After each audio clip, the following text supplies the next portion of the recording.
everybody who's here. I am Neo Tokyo News, that's my name.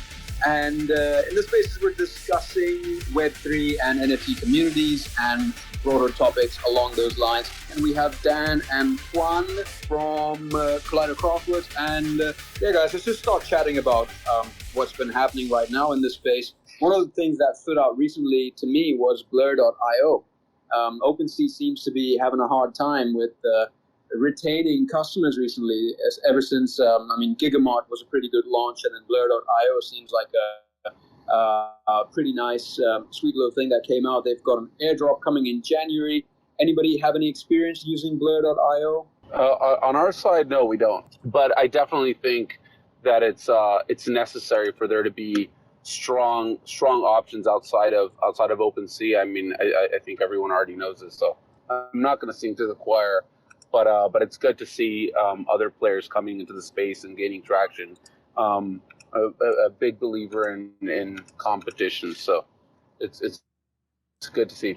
Yeah, I was gonna add. Yeah, Blur definitely shook up the market in terms of how traders and holders are playing this game moving forward. So really, a lot of the growth for Blur I would attribute to a lot of speculation regarding their upcoming airdrop and token. And it's really interesting how they've really done it for each airdrop phase. And like the initial one was just looking at your historical trades for your wallet on OpenSea. The second one was looking at your number of listings that you did on Blur itself and the percent royalties that you added to each of those listings. And now for the third one, they're actually looking at bidding on collections. And it's interesting because a lot of the high volume bidding that you're seeing on certain collections is really attributable to the speculation for this airdrop. Yeah, that's and really cool. I also saw something along the lines of there being no fees. Is that correct? It depends. They initially started with 0 fees, and then it's about the percent royalties attributed to each collection.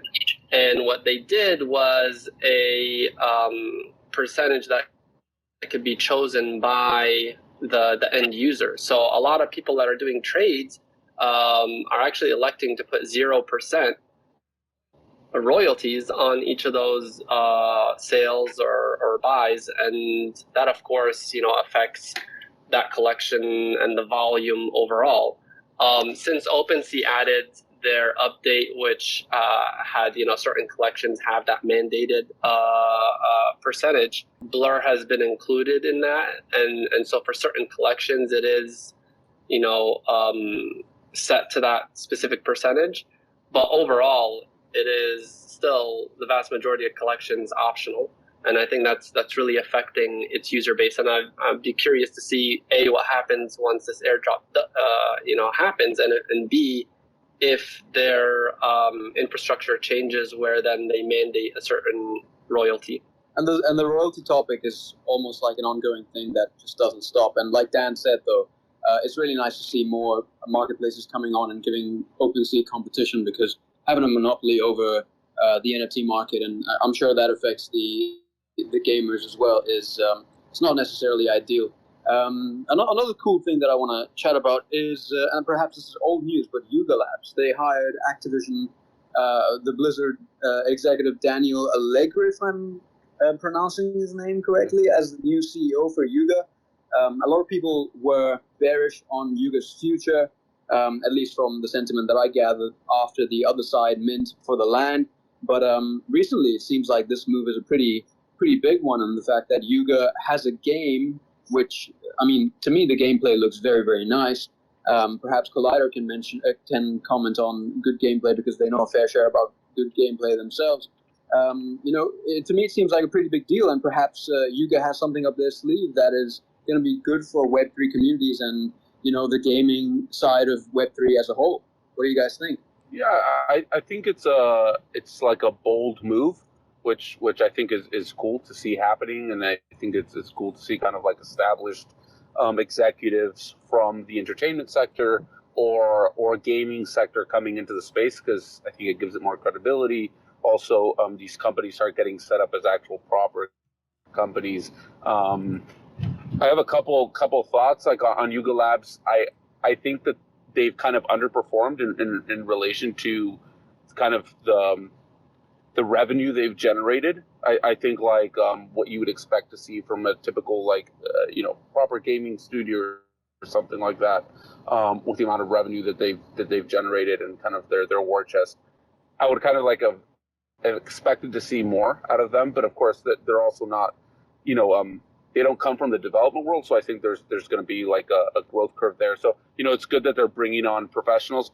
I think Allegri, in a sense, he's got like a mixed reputation. Activision is a little infamous, and EA and Ubisoft, with kind of the microtransactions and the loot boxes and all this kind of stuff. So it will be interesting to see where they take this. I think if we're gonna somehow really like fulfill the promise of Web3, I think the gaming community is an essential piece of the puzzle, and I think that reputation is a little tricky, because I already think like NFTs have a bad rap in the gaming community because of this sense of just like milking the consumer for every cent. So it's going to be interesting. I would say I land kind of 50-50 kind of, on the positives, I think, and then also kind of in the potential negatives of that move. But I definitely like the positive. It's really great to see somebody with this amount of experience coming into the space. So in general, I think it's good. Yeah, that's a pretty interesting take. Go on. Yeah. It's also not just a little quote, just to add on to that. I think timing-wise, it's actually very interesting. This is happening right now, when we all know that it's a pretty difficult moment for the space in general. And just from an exposure point of view, to have this kind of a name with this kind of a track record jumping into Web3, just the attention it brings, I think is positive, right? After that, we obviously have to see where they take it from here and the results that they start, bringing as they build together. But just from that point of view, where you're having someone who's pretty well known in the space, starting to, bring new eyeballs into what we're doing is a positive, no? So yeah, I think it's just a matter of letting time pass and seeing what they can do together. Yeah, 100%. And I mean, I personally didn't really consider the negatives, but thanks for Dan for the alternative perspective. It's something to consider. But the way that I see it is that perhaps Yuga, because they're so mainstream famous, they're perhaps the most famous collection in terms of NFTs to the mainstream world, I believe it's easier for a company that size, and especially if I remember correctly, they have a $4 billion valuation as of their last the funds that they raised. So for a company that size, they probably have the funds and then the mainstream reach to maybe hopefully onboard some traditional gamers or some normal gamers into Web3 gaming communities.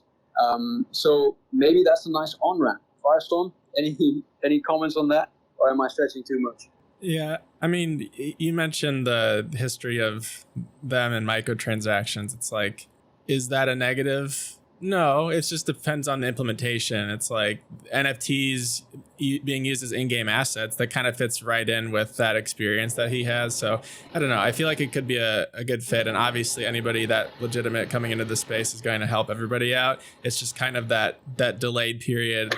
Like, why didn't they hire somebody like that before they launched the land sale? Well, we kind of could look behind the curtain and make some guesses. Like they probably didn't have all the plans in place even when they did the land sale, but now they're putting those pieces together. So it seems like there might just be a little bit of a delay there where the next bull market will come along and they'll be ready then, but it might just be a while until we see the fruits of this big change.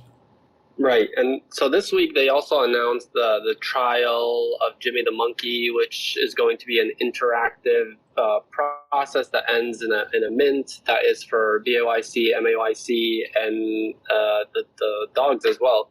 I think because this is such a fresh hire, it probably doesn't have an impact on this process, but I'd be very curious to see, where they take it from here.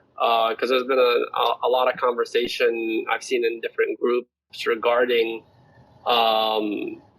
this mint for a group and brand that already has, like Shamsi, like you said, a $4 billion valuation, and they're looking for an additional mint, and they actually had a vote in the community, and they turned the royalties back on for the Kennel Club, which was off previously.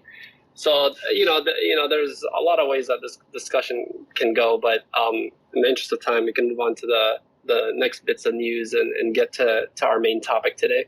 Yeah, I think we're done with the news, to be honest. Personally, I think it's a good time to steer into Collider. What's happening at Collider? What's exciting? What's news? Tell us about. So we just finished the Moshpit tournament, which was actually one of the milestones we had within our roadmap. And for everyone who doesn't know what the game is like, it's basically a game we started developing at the middle of the year. So it's been in development for a little bit over 6 months. So we're actually pretty proud of this achievement, and just being able to roll out this alpha version and turn it into, take it down the route of having it showcase in a competitive format has been lots of fun. So basically, the Moshpit is a horde mode PvE third-person shooter. And the game objective is pretty simple. You have to defeat waves of enemies as quickly as possible, and you earn more points the fastest you defeat the waves of enemies. And in regards to the Moshpit tournament, we set out a 30K prize in USDT and NFTs. We had 1 week of playoffs, which were basically the qualifiers, and then a 3-day live streamed event where the 25 highest ranking players were able to battle it out, and they fought for the first place. What was basically most interesting here was the fact that we were able to bring together a strong network of partners, Neo Tokyo being one of our diamond partners. Since day one, we were able to kick it off real well with the Neo Tokyo community. And part of our partnership arrangement and deal was to deliver a champion for this tournament. So we set out to create a AAA avatar, which was Angie, and we worked real close to Chronicles, to other people at the Neo Tokyo team to create this avatar, which not only Neo Tokyo was a community was able to play, but lots of players from different communities were able to jump into the Moshpit, to jump into the game and play with these AAA avatar champions that we made for Neo Tokyo, for Journey Club, for CK, and for PG. So that was real fun. And the live streamed event was also pretty interesting. We had a strong amount of people on the streams, not only from our community, but from different communities as well. This cross IP concept was actually quite productive and quite positive. And I think it was pretty fun. It was the first time we had hosted a tournament like this, and we went basically, the underlying concept here was basically having a test tournament to basically have an experience to bring other communities together in this competitive, fun, and engaging way. And the results were pretty positive from different points of view, and it's definitely something we're going to continue doing throughout the year. So yeah, that was something that happened last week and the week before. So we just finished this, and it was fun because the actual finals were happening at the same time the quarterfinals of the World Cup were playing. Yes. So we were basically on stream, and Argentina was playing Holland, and like we were having our test rounds of the stream and hearing the penalties. It's like me and Dan were there staring at the screen, and one of the casters was there streaming the penalties for us. Imagine this guy, we're in Argentina, someone in the States streaming the penalties, and we were seeing it through the monitor we had in front of us. It was bananas, but we had to move the schedule a little bit to avoid these quarterfinals. But in the end, everything worked out, and the experience itself was loads of fun. So yeah, that's basically what we've been up to with the Moshpit tournament recently. Yeah, and I gotta add, just as a viewer, and watching the tournament and seeing, folks play, and then seeing the constant updates and changes to the leaderboard, it's really exciting whenever we have, these opportunities in Web3 to bring communities together for tentpole events like this. And obviously, we're a little biased because every time we saw somebody playing as Angie, you can't help but just cheer them on. Like that's who we want to win. Yeah. And it was great to see somebody use our champion in the final and take the top prize. So it was really exciting, and and it was just a spectacle for the game itself, which looks beautiful. So we're really excited for you guys. Yeah, guys, and events of this nature usually are very good at bringing the community together. I can speak from experience recently because of the Codebreaker event that happened in Neo Tokyo. What was the effect on your community? What was it like seeing everybody so electrified and together and competing? And what did you take away from that? I think one of the big takeaways is it's actually possible and it works, and it's like, I think since it was our first tournament, it was kind of our first release of the game, even though it's in very early stages of development. Being able to see that it actually works, and it wasn't like one of the core objectives, as we were releasing it, but I think there's a lot of opportunity there where communities can come together and compete against each other, and it just makes it a lot more interesting and a lot of fun. So a lot of this stuff kind of came together last second. Like for example, CyberCons was like kind of a last second thing. As well as Project Gojira as well as kind of like a last second thing. But I think for the community, it's just cool to see that it's actually something that works, that it's possible, that there's a huge amount of potential there. And then from here on out, it's just a matter of just making it bigger and better, right? But I think that's what we have that's special, and what we have to offer more of the Web2 space is that a lot of these kind of IPs, it's not just a product, or it's not just like an IP, it's an actual community. And you can't really say that for a lot of other properties out there. I mean, sure, like there's a lot of properties with a fan base, but I think the Web3 communities are a little bit are different, right?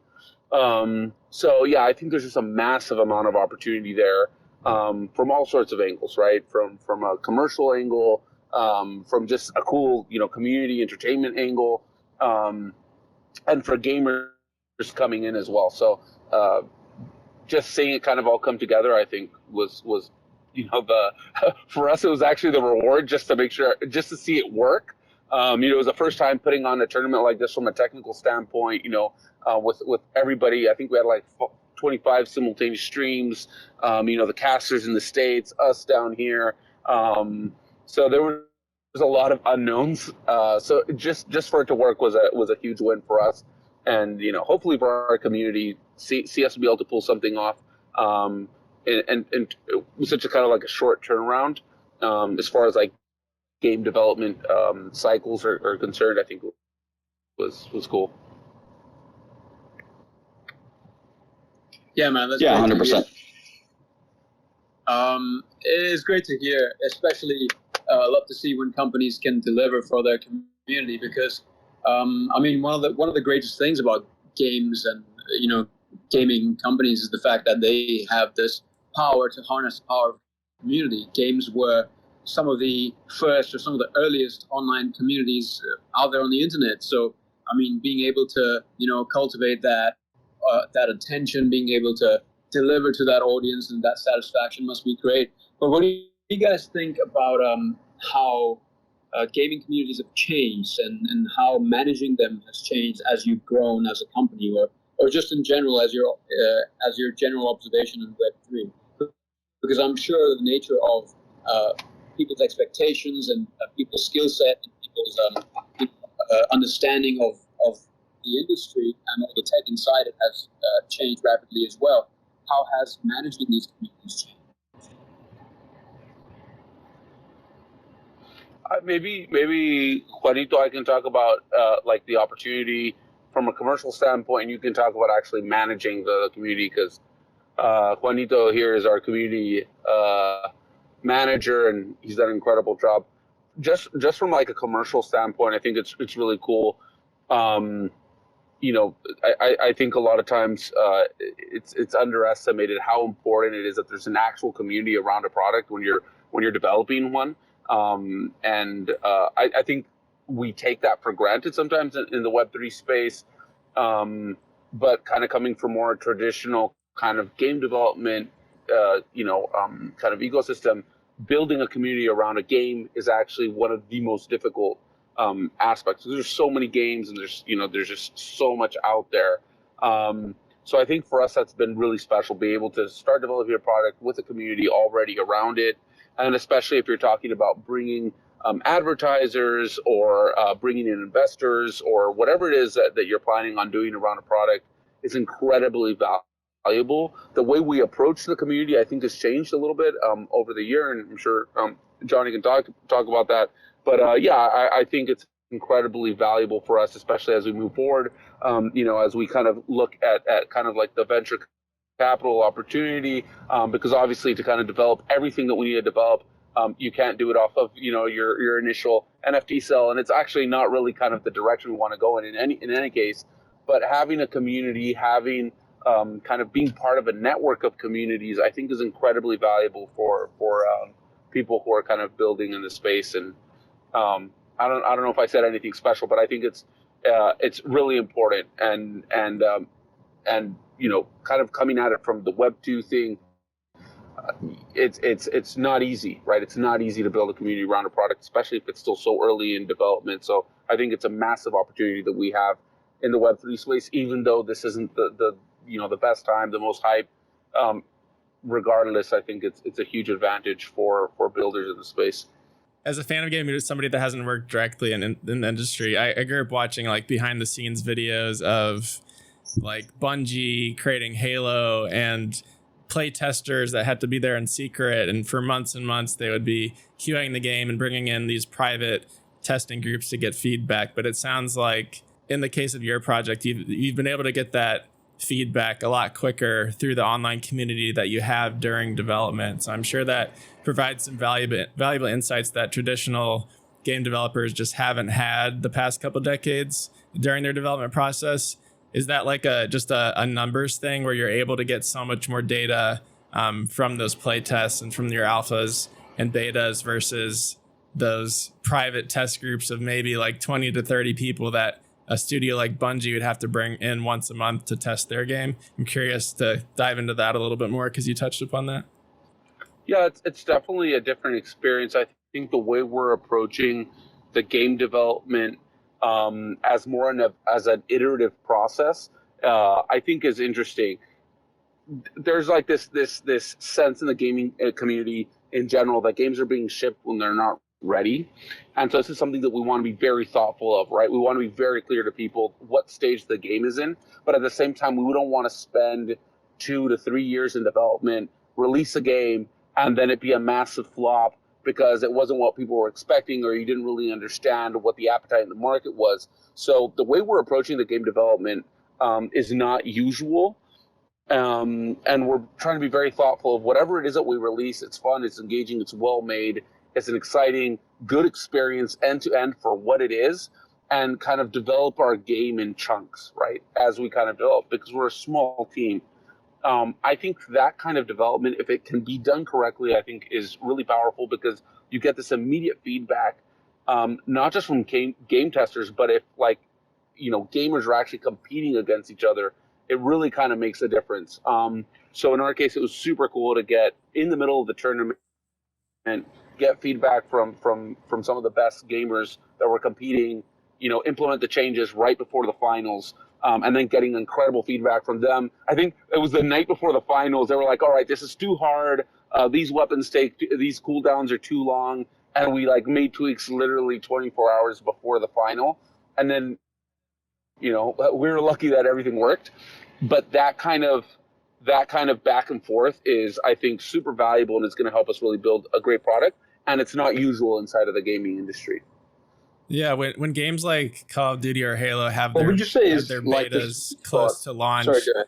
it usually seems like they can't be changing that much after their betas. It's like so close to launch. They're massive games with so many components.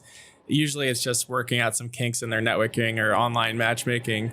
But I'm curious to hear what are some of those specific things that you are able to tweak based on the tournament that you just had or other play tests that you've had. What are those things that you're looking for? Is it just across the board, or are there specific areas you focus on?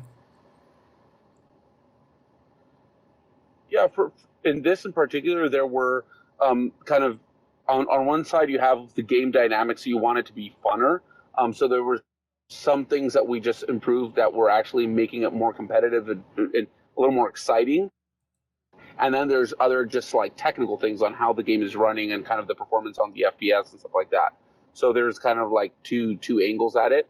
And again, kind of going back at this, like once you're in a beta stage, it's very difficult to make any kind of like core changes to the game. Whereas the way we're approaching it, there's going to be kind of like these core features that were being released every quarter.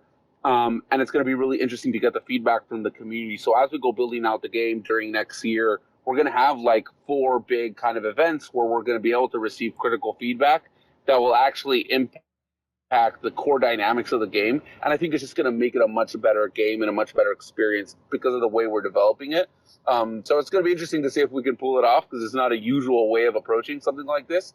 But if it does work, I think it can be pretty interesting, because I haven't really seen something like that done. So that's kind of where we're going to focus the development. It's kind of, instead of just releasing like a version of the game,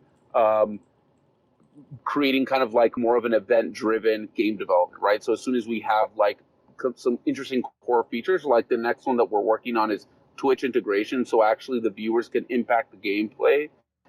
That will probably be another core feature that will be in the next tournament. We'll see how people react to that, how the competitors react to that. We'll go back to the drawing board, see if we make any changes, and then there'll be like the next big core feature, let's say the co-op, and then we're going to make a tournament around that.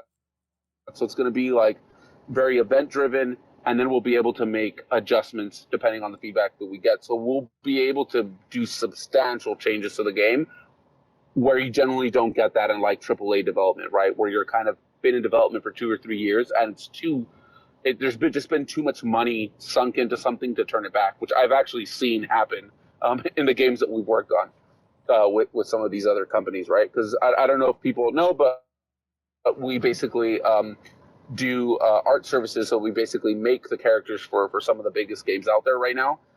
So we're very much involved in the actual development. We'll work with a developer maybe for 2, 3, 4 years sometimes on a game. And so we see kind of like the decision making, the kind of the obstacles in some of these bigger games. So we're trying to kind of draw from those lessons and do the best we can, being a small team, right?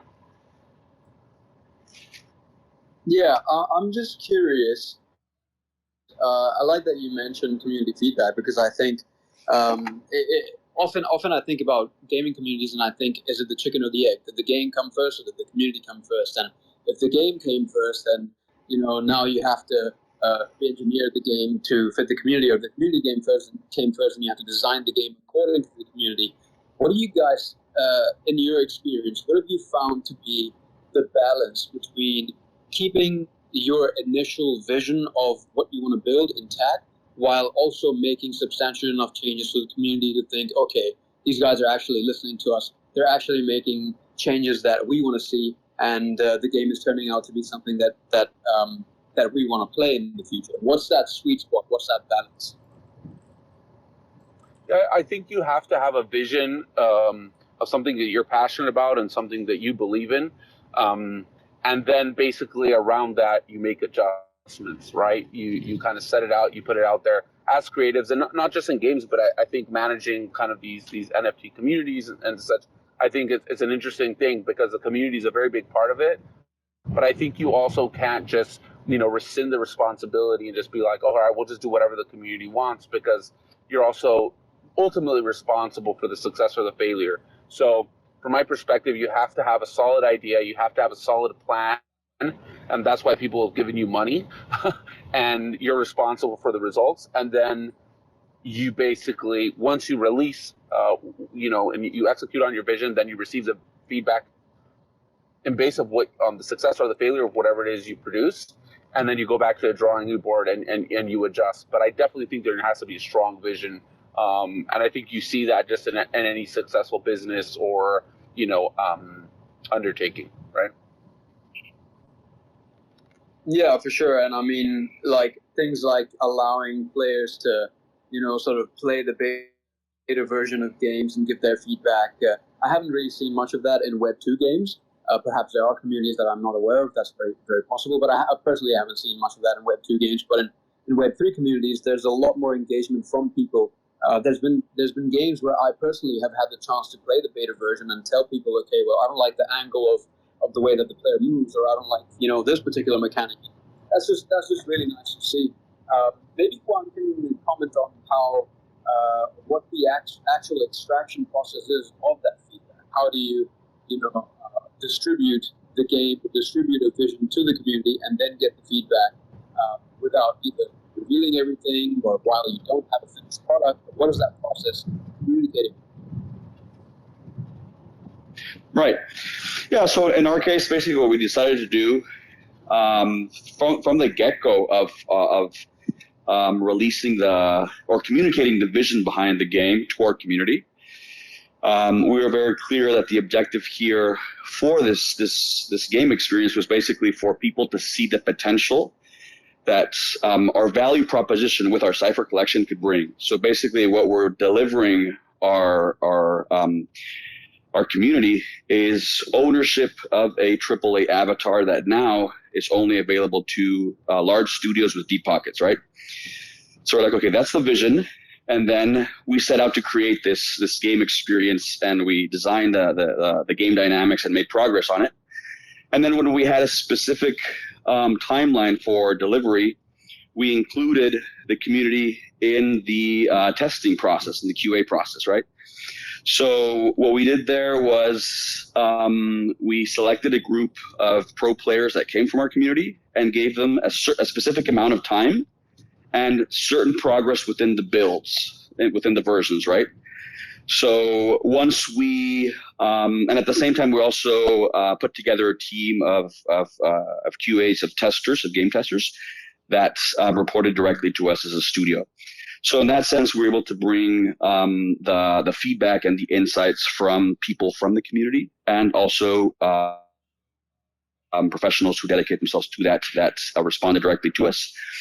And with that information, at a certain point, we stopped getting feedback from the community and kept, bettering the versions with the feedback we'd already received, just to make sure that the final versions, the final builds, had that wow factor and had that surprise factor that everyone within the community wanted to have, right?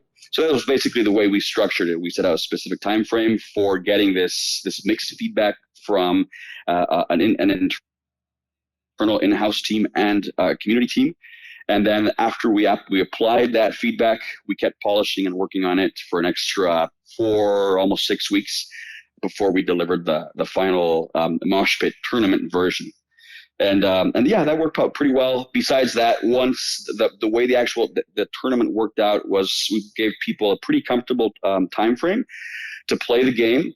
So that created a lot of live feedback, which we then used to polish the final version that we used for the finals, right? So the tournament was divided into 2 parts. You had the playoffs, and then you had the finals. So we had one version for the playoffs and then another version for the finals. So we basically extrapolated and used all the feedback we were getting from the playoffs, from the community, from in-house gamers, from testers, etc., and then applied that feedback to the final version. So I think in that sense, we were pretty informed.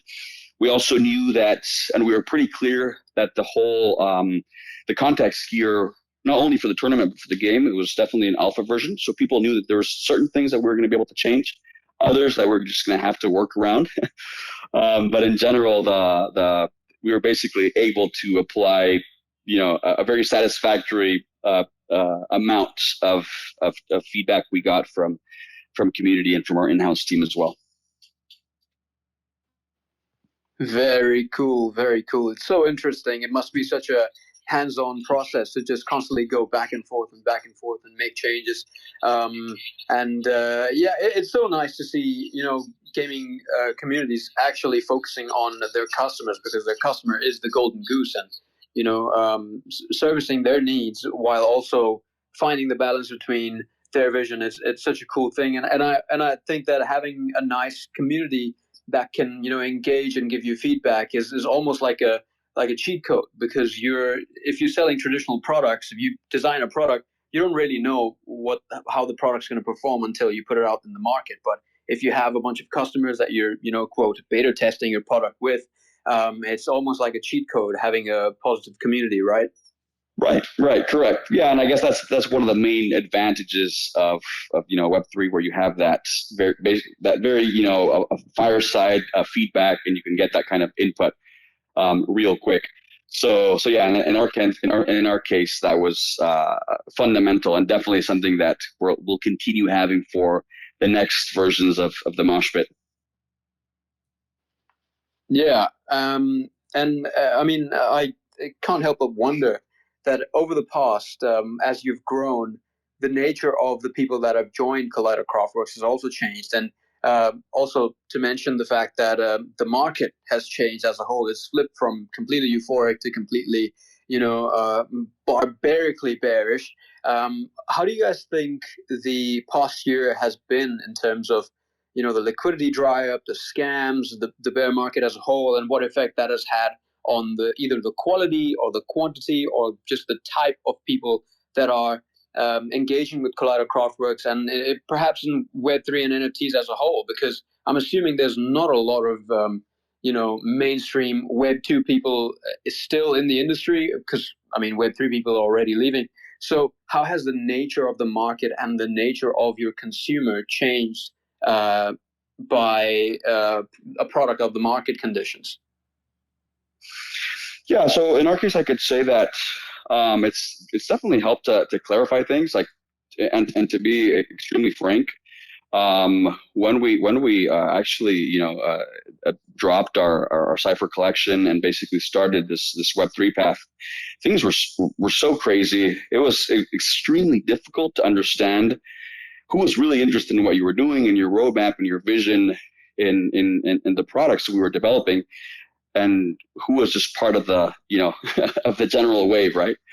So I guess one of the upsides of this extremely bear market is basically when the going gets tough, the tough get going. So the people who are here have definitely stuck around for the right reasons. And again, it's a test. I mean, it's nothing is granted, and we all understand we're doing the best we can within these difficult conditions. On the other hand, I think which was basically one of the core motivating factors behind launching this tournament now, is that we understood that the moment we're in right now is when these kind of engagements, these kind of events are most needed and can speak loudest to the right people.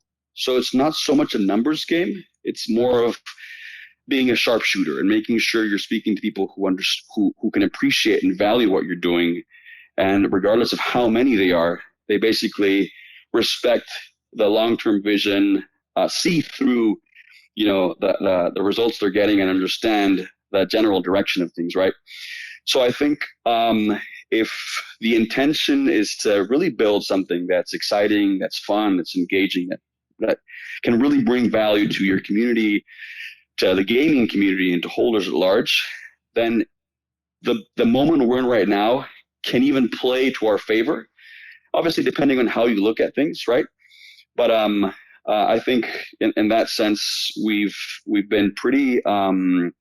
We're actually glad that we're able to launch this tournament in this moment and under these conditions, and the amount of connections we've been able to make, the amount of partners, and the basically the real talk we've been able to have with people who are also building and are in it to win it in this moment, in this space, has been extremely valuable to us. And it's all happening in moments where the people who are here right now are basically, fighting for the right reasons. And I think that's definitely been a positive for not only us as a project, but I think for our community and for our partner communities as well.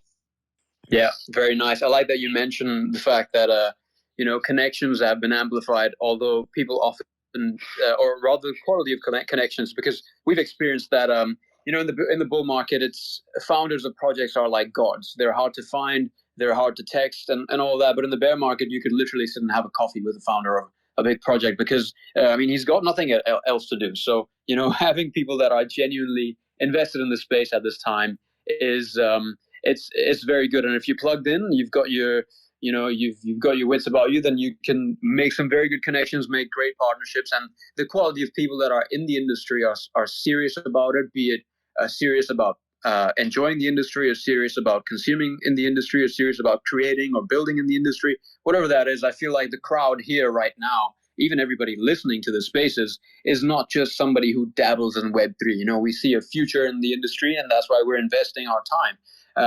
With that being said, there has to be a lot of challenges that come with, managing communities at this time. Perhaps a liquidity dry up, or not enough people to, hit your targets. What are some of the challenges that you guys perhaps see communities facing in Web3 right now that aren't as visible to the naked eye? From something that I've been able to see, I think kind of the biggest thing for our community is seeing, for example, your floor price. That I think everybody in our community understands the quality of the work that we do, deliver the kind of the amount of content we've delivered that goes, the cost of what we're building and delivering, it goes way beyond what we were able to make on the mint. So I think there's a lot of belief in the team and what we're doing. But the reality is that people put a certain amount of money into a project, and it sucks to see that value go down, right? Because when we released, it was kind of as the bear market was starting. So, people didn't really have an opportunity to have that kind of bull run and exit if they wanted to, or get some of their money back. So that's just like a reality of the situation. There's a lot of belief and support, I think, from the majority of our holders, but I think that is a challenge, just seeing like the value kind of evaporate. Even though you see the value there, the actual like market value right now is not there, and I think that's challenging, and that's difficult for a lot of people, especially a lot of people are going through a hard time. A lot of people were hit very hard. So that's just something that we have no control over. No matter how hard we try, how hard we work, how good our product is, like we just don't have control over that. I think there are some founders that might be more savvy as far as like drumming up hype and excitement about something. Unfortunately, that's not who we are. We're very much developers and people know how to build stuff, build products, and build content. And thankfully, our community can see that. I think the challenge for them is being like, okay, this is going to be a long ride, because we're literally supporting something that we believe is going to turn into a great company. And I think anybody who understands anything about how companies are built, it takes a long time till you actually see all of that value come to fruition when you're looking at real businesses, right? I'm not kind of talking more of like traditional businesses, what it takes to build a product and release it, and, outside of kind of like these hype, projects or some of these NFT games that, but I'm talking about like really creating a product of, substantial value. It's going to take time. So I think that's kind of like the biggest challenge, at least from my perspective. Yeah, for sure. I mean, in your case, the product, I wouldn't say it comes first, but it definitely sits right above. Because if you don't have a product, then you don't really have a customer. Before we move on to further discussion about NFT communities and Web3 communities in the spaces, I just want to say, if anybody in the spaces has a question and you want to ask a question, there's a chat button on the bottom right of my screen, hopefully on your screen as well, that you can press and type a question for the guests on our spaces, or perhaps just a general question for us to discuss, a topic about Web3 communities or something specific to Collider Craftworks that you're thinking about. We're open to questions. And yeah, guys, I just want to say, I like the fact that you mentioned having a genuine business product and having a proper business plan is something that's sustainable. And I'm a big believer in traditional business, and I don't think Web3 and all this tech. I see Web3 as greatly, not all of it, but greatly as technology, and technology is to be used to enhance traditional business, or at least traditional business models, to take them to the next level. How do you guys think the gaming side of things, how do you think it's different in the Web3 space to the Web2 space? Because there are Web3 gaming communities, there are Web2 gaming communities. But in terms of the people, in terms of the type of gamer that comes to this this space, who has that understanding of what's the potential for not only the game, but for the tech and the ownership and my personal pockets, perhaps. Although not a lot of gamers think about their personal game, they just want to enjoy the game. What do you think is the difference between the type of crowd that comes in compared to Web 2 versus Web 3 communities? I mean, I don't think this is a mystery, right? Like, I think the Web3 kind of gaming is very much a speculative and much more focused on return on investment. Even though I do think there is a huge desire to be able to have more fun while you do it. But I still think that there is also a huge appetite in Web2 gaming, just traditional gamers, if they could generate revenue through playing without having to be a professional gamer. I think there is a huge opportunity there. But the games need to be fun; they need to be well made, I feel like people can't be afraid of like actually losing a shit ton of money. I think that's like where people are scared. So I think if you can figure out a way to allow just everyday gamers to be able to make money while they play a game, if whoever can figure that out, it's going to be amazing. I think there's a massive opportunity, and you're really going to be speaking to both communities, right? Because there is an intersect between both communities. There's a massive intersect, even though they do seem separate, right? There's like this middle ground between both of them. So yeah, I think it's I don't think I enlightened anybody with that, but yeah, I think there's a huge opportunity there for Web 2 gaming. There's just a couple like core things that need to actually work for that to be attractive, right? But I don't, what I'm saying is that I don't see them as two separate things necessarily. I do think there's like this middle ground there that's substantial, right? Yeah. I mean, that's very interesting, and it's not that it's it's too obvious, because there is a great opportunity with Web3 games, and it's the fact that again, the crowd that you're dealing with is not necessarily, although it's not the best for a game per se, because a game is to be enjoyed and to be interacted over and this and that, and not the finance or the economics brought into the game. But since we are in Web3, it is a topic. It is an elephant in the room. But the opportunity is that there may be a difference with Web2 versus Web3, that a lot of the Web2 gamers have nothing but gaming in mind, and they just want to game and have fun. But in Web3, you have a tailor-made crowd of people that are perhaps more open to investing money into your project and actually, upping the liquidity pool in your particular token or in your ecosystem. So I guess it is a big opportunity if you can harness that investment opportunity from your community, who are, again, gamers, but they are also gamers that are willing to put money where they game, which perhaps in a lot of free Web2 games or a lot of Web2 games that may not be the case. So that is a great opportunity, and I think that Web3 has a chance to influence online culture, especially in gaming. Perhaps you guys can comment on this. But I personally think that the way that the community focus is like the key of building every project, every token, every game, at least in the bear market right now, from what I'm seeing, that is the way to go when you're actually trying to build something sustainable and something that is for the people, by the people. So yeah, how do you guys see Web3 influencing sort of online culture, gaming culture?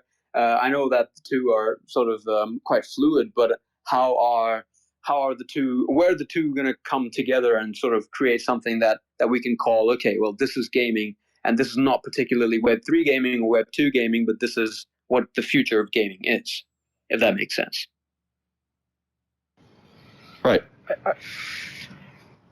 I think like investing is a really interesting idea, right? I mean, you saw a little bit of that with Kickstarters that unfortunately weren't necessarily that successful. I mean, you have like Star Citizen. I would say is like one of the biggest ones that jumps out. They're still developing the game. I don't know if it's like 10, 15 years later. Time passes fast. So I can't remember when the Star Citizen Kickstarter happened. But I think those were kind of like the early days, the early signs of gamers actually putting money into a game. And but they've never done it in the way that the Web3 community has done it, right? So I think as soon as there's like real success stories of people who put in money and were able to generate significant returns without having lost everything, a year later. Like once the model is built out, I think it's going to be incredibly successful. And then as gamers mature and get older and they start generating their own revenue through their they grow up, right? Like kids that are playing Fortnite today, in a decade they're going to be adults that generate that they have jobs and they make money, and they might be way more interested in investing in developers that they believe in rather than an Amazon stock or a Tesla stock or whatever. So I think I think you're going to see like this wave of investors in gaming, and that's going to come from the Web3. But we need those couple of success stories. I think that's why there's a lot of people maybe listening right now actually fit exactly into that category, and we haven't seen the success yet. But once it's there, I think that's going to have a massive impact. Mm-hmm. And you're going to the same way you see is the entrepreneurs were like the big thing for millennials. For Gen Z, I think you're going to see a lot of these investors in gaming or Web3 gaming or whatever it is, and we're just seeing the early signs of it today. But it is going to become like a popular culture, I would say. 100%, and I couldn't agree more. It reminds me of I don't know if you guys followed, but last week Gary Vee put out a article. Basically just re-emphasizing his previous comments about 97 to 99% of NFT communities are going to go to zero. And he kind of elaborated on that to further expand. And one of the points that just stuck in my mind was specifically, he said three main points. That there's just too much opportunity out there. There's so many projects coming out and just not enough people in the space. And then the third one, I'll just, in the interest of time, focus on was poor operators, where it's basically a lot of these NFT projects and NFT communities that were coming out were, first timers in the space or first timers in tech that are really coming out without that previous experience. So specifically for gaming, like having, folks like yourselves that have accolades and experience in Web2 gaming, the new Yuga CEO with their Activision cred, all of that is really going to help to really further move us forward and then really evolve these communities. So waiting for that experience and operation to really optimize these brands and opportunities, and then really bring out, fun games and with the appeal for mass market. Yeah, 100%. I think you hit on the head there in regards to experience. And I think there's also a huge opportunity for all of us who are involved in the space and who are creating games or game experiences. Sometimes I feel like we're like too excited with the features that that basically like the blockchain brings, that ownership brings, and we don't put enough emphasis on creating exciting experiences. Like sometimes I think we're like sort of hung up on the tech side of things, and we basically become like tech evangelists versus focusing more on creating experiences that are exciting, and then relying more on that excitement to drive consumerism, right? Basically, like if we just see it from a very basic, sales standpoint, we understand that people buy for emotional reasons versus rational ones, right? But sometimes I think we focus too much on the logical side of everything all the opportunities that blockchain has, and we overlook or we gloss over the excitement, right? Like the reasons why you want to be part of a community, the reasons why you want to be part of an experience, the reasons why it's exciting for you to own something, right? Because just ownership itself isn't exactly exciting. Of course, there's a lot of benefits to it. It can potentially turn into generational wealth, et cetera, et cetera. But the reason why that idea or that possibility excites you enough to actually engage, to purchase, and to buy is because there's an emotional interaction happening that basically you want to jump in on.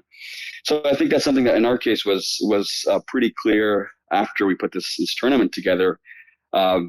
Just being able to share the stage with with people that we knew weren't, and in some cases we had pro players. In other cases, there's people who were like, just players who are like, try-harding and doing as best as they can to go as far as they can. And then having their name in lights, right? Being highlighted on a live stream, being, retweeted by different communities, and that kind of excitement that creates an opportunity for someone to think, hey, I can build a name for myself in this space. That kind of opportunity for us had a huge impact on the way we're seeing things and on the way we're building. And I definitely think we need to double down on that side of what we're doing. How people experience what we're doing, how relevant is it, and how much we can, how strong we can create, that desire for people to want to come to hang and to spend time in the experiences we're developing, aside from also benefiting from, ownership, from everything else we know that that technology within the space is bringing us. No, very nicely put. All right, everybody. I think we've hit our 1 hour mark, so we could go on for a little longer, but I think let's try wrap this spaces up, as my news team colleague Zehai would say. Right on. This has been a very nice spaces. Thanks to Collider Craftworks for hopping on. Dan, Juanito, if you guys have any closing remarks, anything you want to tell us about what's happening at Collider, please feel free. Go ahead. Any words of wisdom? The stage is yours. Dan, any words of wisdom? Drop some bombs. Yeah, well, number one, thank you. I see Dr. JPEG as well in the house. So thank you guys for supporting us, for being part of what we're doing. Again, I think building games and experiences where communities can come together, compete against each other, win prizes, like building this is a big part of what we're out to do, and you guys supported us. So thank the community, the Neo Tokyo community for betting on us and being part of what we're doing. I think that's just the biggest thing.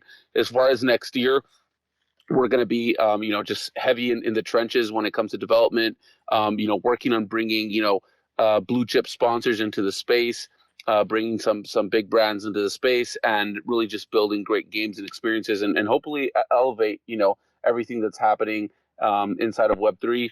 Hopefully be a credit to all of the builders in Web3, and we're going to be pushing hard. So, we're also going to be raising around Q1. We have a great, who's who of angel investors that have been supporting us for years now.